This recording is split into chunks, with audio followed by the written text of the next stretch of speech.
Welcome to my first ever medical vlog. So just a disclaimer, every explanation that I made in this video is just an overview of what is actually learned in the laboratory and the basics that should be known.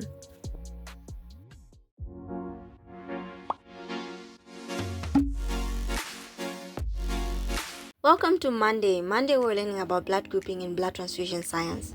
Blood grouping has got ABO system and VESA system.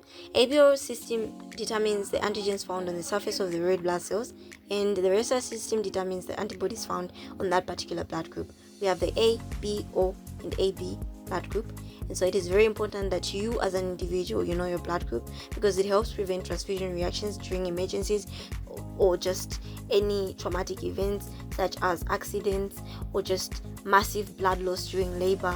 And we also prevent hemolytic disease of the newborn in instances where the mother is a rhesus negative and the baby is a rhesus positive because of the father. So what usually happens is that during the first pregnancy there are not going to be any complications, and somebody wouldn't even notice that there's actually any incompatibility happening here. But then the second time the mother is going to fall pregnant, the body of the mother would have been sensitized against the rhesus positive, and what usually happens is that the mother is going to lose the pregnancy, and that is what we call miscarriage. So it is very important that each and every individual knows their blood group so that we prevent such situations. And when we are looking at blood grouping, we have two types. We have forward blood grouping, where we have the known antibodies and the unknown antigens, and then the reverse one, where we have the unknown antibodies and the known antigens. So this one is actually a forward type of blood grouping. And then when we actually were testing the blood group that we were looking at, we had an A negative and these guys found an A positive. So what usually happens in such instances is that it is very important that we check the potency of the antisera that we are using so that we don't have any misreadings. So basically that's that about blood grouping. So here we actually knocked off, and uni is not a place to be solo. You need friends to just keep you sane, to also have your back when life gets a bit tricky.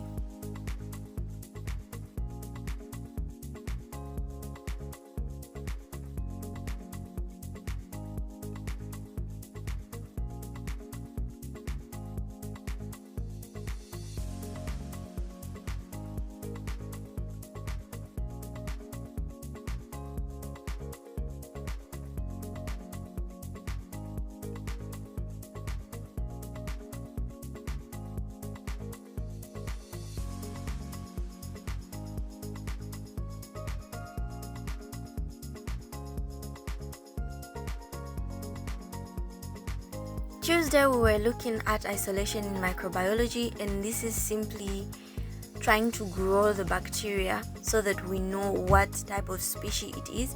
And in blood culture we try to rule out septicemia and bacteremia. Bacteremia is simply the presence of viable bacteria in the bloodstream, and septicemia is poisoning of the blood through toxins that are produced by dead bacteria. So the microorganisms that we grow in the laboratory are incubated for 24 to 48 hours at 37 degrees Celsius when we are looking at blood culturing. And then when we come to stool culturing, we have gram-positive and gram-negative microorganisms as well, and the goal is usually to isolate pathogenic microbes that are present in the stool. The media that we use is selective and differential, and with these microorganisms, we have lactose fermenters and non-lactose fermenters. So we incubate about 18 to 24 hours at 37 degrees Celsius. And biochemicals determine if the pathogen is mortal or non-mortal.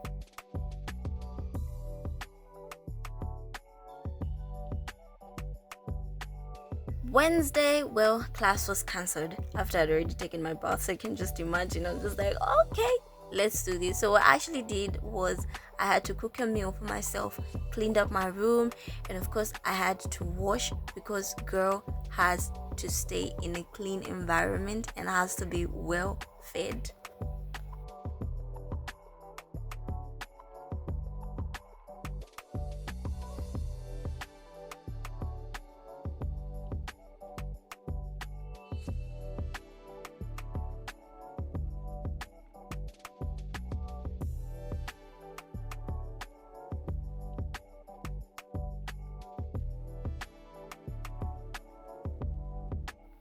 Thursday, we were looking at histology techniques, and that is actually in cell pathology. And for this day, we were just learning on how to prepare eosin Y. So with eosin preparations, what you need is first eosin powder, about 1 gram, and then 80 ml of distilled water, 95% of alcohol, and acetic acid ratio. Now this one is actually optional because it just makes the solution firm.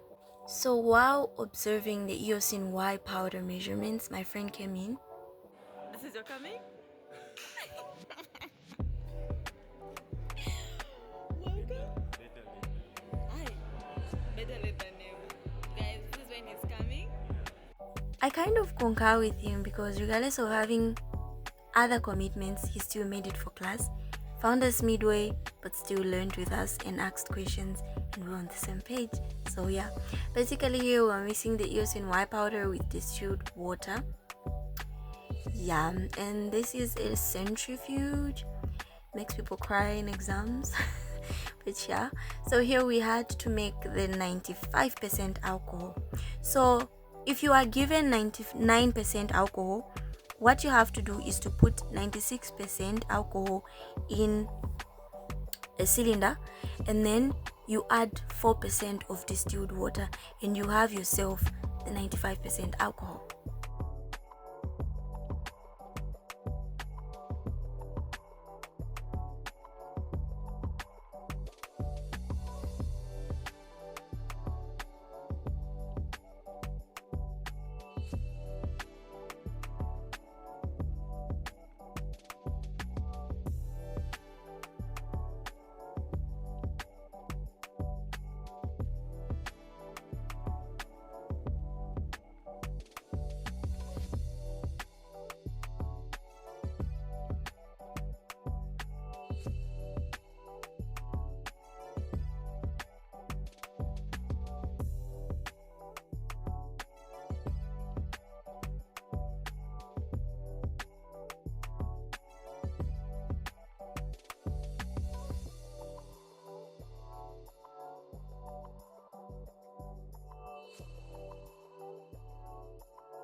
So when the making of the alcohol was done, we had to mix with the eosin mixture, and it had to take some time because there was mixing that was involved. But yeah, when we finished, it had to be put in the petri dishes so that we could soak our tissues and view them under the microscope.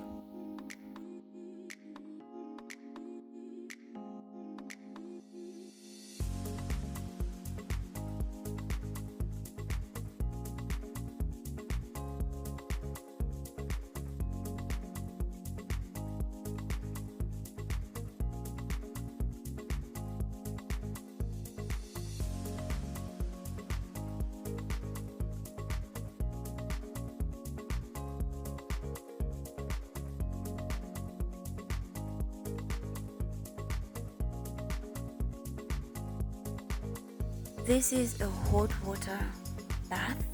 It actually has those elements for heating the water. So after we stained the tissues, we had to remove them, and this is how pretty they looked. So eosin actually stains pink.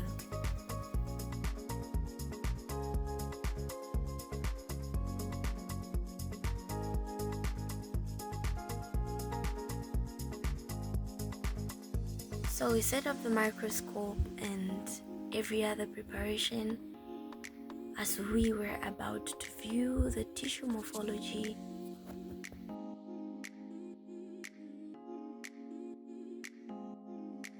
What everyone was seeing at first was actually this, but it didn't look like red blood cells.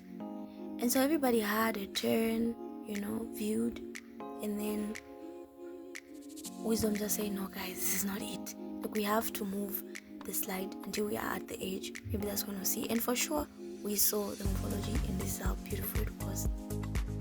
Friday, most weekends actually start on Friday, but then, we just had to go for class, even if the weather was a bit For the blankets, we were okay, we just have to go nipia shabene. So yeah, we're actually looking at liver function tests. So with liver function tests, they just help to determine how well the liver is functioning. And this right here is a digital colorimeter. It is used to measure the absorbance of a solution at a particular wavelength of light. It determines the concentration of a non-solute in a given solution by the application of the Beer-Lambert law. And this Beer-Lambert law actually states that the concentration of a solute is proportional to the absorbance. So we have this cuvette which has distilled water, and we use it as a control. Once we put it in there, we zero the colorimeter, and then we put our desired solute and measure the absorbance. So we've come to the end of my vlog. I hope you have subscribed, you've shared, and you have liked the video, and see you in my next video.